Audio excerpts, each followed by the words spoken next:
Micro finance ಎಂಬ ವಿಚಾರ ಇದೆಯಲ್ಲ, ಬಡವರ ರಕ್ತವನ್ನು ಹೀರ್ತಾ ಇದೆ, ಬಡವರನ್ನ ಬಲಿ ತೆಗೆದುಕೊಳ್ತಾ ಇದೆ. ಸಾವು ಎಂಥ ಸಾವುಗಳು ಬರ್ತಾ ಇದೆ ಅಂತ ಹೇಳಿದ್ರೆ ಖಂಡಿತವಾಗಿಯೂ ಕೂಡ ಇದು ರಾಕ್ಷಸ ರೀತಿಯಲ್ಲಿ ವರ್ತನೆ ಮಾಡ್ತಾ ಇದೆ. ಮೈಸೂರಲ್ಲೂ ಕೂಡ ಇಬ್ಬರು ಸಾವನ್ನಪ್ಪಿದ್ದಾರೆ ಮೈಕ್ರೋ ಫೈನಾನ್ಸ್ ಕಾರಣಕ್ಕಾಗಿ. ಹೀಗಾಗಿ ಇದರ ವಿರುದ್ಧ ರೈತರು ಸಿಡಿದೆದ್ದಿದ್ದಾರೆ. ಮೈಸೂರು ಜಿಲ್ಲಾಧಿಕಾರಿ ಕಚೇರಿ ಬಳಿ ಅನ್ನದಾತರು ಆಕ್ರೋಶವನ್ನು ವ್ಯಕ್ತಪಡಿಸಿದ್ದಾರೆ. ಕೇಂದ್ರ ರಾಜ್ಯ ಸರ್ಕಾರದ ವಿರುದ್ಧ ಘೋಷಣೆ ಕೂಗಿ ತಮ್ಮ ಬೇಸರವನ್ನು ತೋಡಿಕೊಂಡಿದ್ದಾರೆ. ಮೈಕ್ರೋ ಫೈನಾನ್ಸ್ಗಳನ್ನು ಕಿತ್ತು ಎಸಿಬೇಕು ಅಂತ ಹೇಳಿ ಆಗ್ರಹ ಮಾಡಿದ್ದಾರೆ. ಸರ್ಕಾರದ ಆದೇಶಕ್ಕೆ ಕಿಮ್ಮತ್ತಿಲ್ಲ, ಫೈನಾನ್ಸ್ನವರು ತಮ್ಮ ಚಾಳಿಯನ್ನು ಮುಂದುವರಿಸಿದ್ದಾರೆ. ರಾಜ್ಯದ ಸಂಸದರು, ಶಾಸಕರು ಇವರೆಲ್ಲರಿಗೂ ಕೂಡ ರೈತರು ಹಿಡಿಶಾಪ ಹಾಕ್ತಾ ಇದ್ದಾರೆ. ಸಾವನ್ನಪ್ಪಿರುವವರ ಕುಟುಂಬಕ್ಕೆ ಸಾಂತ್ವನ ಹೇಳುವ ಕೆಲಸ ಆಗ್ತಾ ಇಲ್ಲ. ಜಿಲ್ಲಾಡಳಿತ, ಸರ್ಕಾರ ಅಂದರೆ ಜಿಲ್ಲಾಡಳಿತ ಮತ್ತು ಸರ್ಕಾರ ಜನರ ಪರವಾಗಿಲ್ಲ, ಜನಸಾಮಾನ್ಯರ ಪರವಾಗಿದ್ದೇವೆ ಅಂತ ಹೇಳ್ಕೊಳ್ತಾರೆ, ಆದರೆ ಇಲ್ಲ. ಹೀಗೆ ಮುಂದುವರೆದರೆ ಹೋರಾಟ ಉಗ್ರ ಸ್ವರೂಪ ತಾಳುತ್ತೆ ಎನ್ನುವ ಎಚ್ಚರಿಕೆಯನ್ನು ಕೊಟ್ಟಿದ್ದಾರೆ. ರೈತರನ್ನು ಆತ್ಮಹತ್ಯೆದಾರಿಗೆ ತಳ್ಳುತ್ತಿರುವ ಮೈಕ್ರೋ ಫೈನಾನ್ಸ್ಗೆ, ರೈತರನ್ನು ಆತ್ಮಹತ್ಯೆಯಾರಿಗೆ ತುಳಿತಿರುವ ಮೈಕ್ರೋ ಫೈನಾನ್ಸ್ಗೆ ತೊಲಗಲಿ ತೊಲಗಲಿ ತೊಲಗಲಿ ತೊಲಗಲಿ ಮೈಕ್ರೋ ಫೈನಾನ್ಸ್ ಬೇಕು ಬೇಕೇ ಬೇಕು. ರಾಜ್ಯದಲ್ಲಿ ಮೈಕ್ರೋ ಫೈನಾನ್ಸ್ನ ಹಾವಳಿ ಸುಮಾರು ಒಂದು 15 ದಿವಸದಿಂದಲ್ಲ, ಪ್ರಾರಂಭದಿಂದಲೂ ನಡೀತಾ ಇದೆ.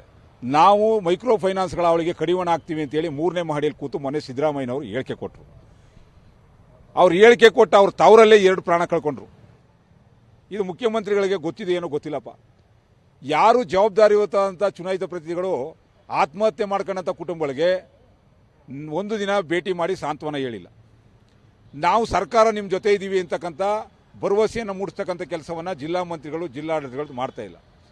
ಬೆರಳೆಣಿಕೆಗೆ ಮಾತ್ರ ಕೆಲವೊಂದು ಮಾಹಿತಿಗೋಸ್ಕರವಾಗಿ, ಮಾಧ್ಯಮಗಳನ್ನು ಬಾಯಿ ಮುಚ್ಚಲಿಕ್ಕೋಸ್ಕರವಾಗಿ ಮುಖ್ಯಮಂತ್ರಿಗಳು, ಉಪಮುಖ್ಯಮಂತ್ರಿಗಳು, ಕಾನೂನು ಸಚಿವರು ಅವತ್ತು ಹೇಳಿಕೆ ಕೊಟ್ಟಿದ್ದಾರೆ ಅಷ್ಟೇ. ಇನ್ನೇನು ಕೆಲಸ ಮಾಡಿಲ್ಲ ಇವರು. ಏನು ಜಿಯೋ ಮಾಡಿದಾರಾ? ಗೆಜೆಟ್ ನೋಟಿಫಿಕೇಶನ್ ಮಾಡಿದ್ದಾರೆ ಮುಖ್ಯಮಂತ್ರಿಗಳೇ? ಏನೂ ಮಾಡಿಲ್ಲ. ನೀವು ಆ ಪುಟ್ಬೋಸಿ ಹೇಳಿಕೆ ತಗೊಂಡು ನಾವು ನೆಕ್ಕದ ರೈತರು ಆತ್ಮಹತ್ಯೆ ಮಾಡ್ಕೊಳ್ಳೋರು. ನೀವೇನು ಮಾಡಿದಿರಿ? ಅವ್ರಿಗೆ ಈ ರೀತಿ ಹೇಳಿಕೆಯನ್ನು ಕೊಟ್ಟು ಖಾಸಗಿ ಫೈನಾನ್ಸ್ ಕಂಪ್ನಿಯವ್ರಿಗೆ ಮತ್ತಷ್ಟು ಬಲವನ್ನು ಕೊಟ್ಟಿದ್ದೀರಿ. ಸರ್ಕಾರ ಹೇಳೋದಕ್ಕೆ ಏನೋ ಕ್ಯಾರೆ ಇರಲಿಲ್ಲ, ಇವತ್ತು ಆತ್ಮಹತ್ಯೆ ಮಾಡ್ಕೊತಾ ಇದ್ದಾರೆ ಅಂತ ಹೇಳಿದ್ರೆ ಮುಂದಿನ ದಿನಗಳಲ್ಲಿ ಏನಾಗ್ತದೆ? ಇದು ಉಪ್ಟಳ ಏನು? ಇದರ ಅರ್ಥ ಏನು ಸರ್ಕಾರಕ್ಕೆ? ಮೊದಲು ಈಗ ಸರ್ಕಾರಕ್ಕೆ ಅವ್ರ ಬಗ್ಗೆಲ್ಲ ಅಂದಮೇಲೆ ಸರ್ಕಾರ ಇವತ್ತು ಕಠಿಣವಾದ ಕಾನೂನುಗಳನ್ನ ಮಾಡ್ತಾ ಇದೀವಿ, ಸುಗ್ರೀವಾಜ್ಞೆ ಓಡಿಸ್ತೀವಿ ಅಂತ ಸರ್ಕಾರಕ್ಕೆ ಅವರು ಎದುರದೇ ಇದ್ದಾರೆ ಮೈಕ್ರೋ. ಸೊ ಈ ಸಣ್ಣ ಪುಟ್ಟ ಅಧಿಕಾರಿಗಳಿಗೆ ಎದುರ್ತಾರ.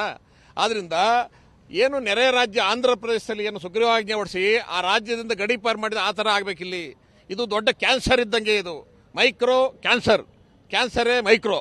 ಇವತ್ತು ಈಗ ನೆನ್ನೆ ಇದು ಮುಖ್ಯಮಂತ್ರಿಗಳ ತವರು ಕ್ಷೇತ್ರದಲ್ಲಿ ಆತ್ಮಹತ್ಯೆ ಆಗಿದೆ ಮೈಕ್ರೋ ಫೈನಾನ್ಸಿಂದ. ನಂಜನಗೂಡು ತಾಲೂಕಲ್ಲಿ ರಾತ್ರಿ 1, ಬೆಳಗ್ಗೆ 1 ಹೆಣ ಬಿದ್ದಿದೆ. ಅದಕ್ಕೆ ನಾವು ರೈತರಿಗೆ ಒಂದು ಕರೆ ಕೊಡ್ತಾ ಇದೀವಿ. ನಿಮ್ಮ ಜೊತೆಗೆ ನಾವಿರ್ತೀವಿ, ಹೋರಾಟಗಾರರು, ಕನ್ನಡ ಚಳವಳಿಗಾರರು. ಅವ್ರು ಯಾರು ಮೈಕ್ರೋ ಫೈನಾನ್ಸರ್ ಬರ್ತಾರೆ ಅವ್ರನ್ನ ನೀವು ರೈತರೆಲ್ಲ ಒಗ್ಗಟ್ಟಾಗಿ, ಈಗ ನಮ್ಮ ಮನೇಲಿ ಹೆಣ ಬಿದ್ದೋಗಿದೆ, ಹಿಂದೆ ಒತ್ತರೇನು ಮುಂದೆ ಒತ್ತರೇನು ಅದನ್ನ ಅವ್ರನ್ನ ಹಿಡಿದು ಕಟ್ಟಾಕಿ, ಕಂಬು ಕಟ್ಟಾಕಿ, ಚಾವಟಿ ಏಟ್ ಹೊಡಿರಿ, ಆಗ ಅವ್ರಿಗೆ ಬುದ್ಧಿ ಬರ್ತದೆ.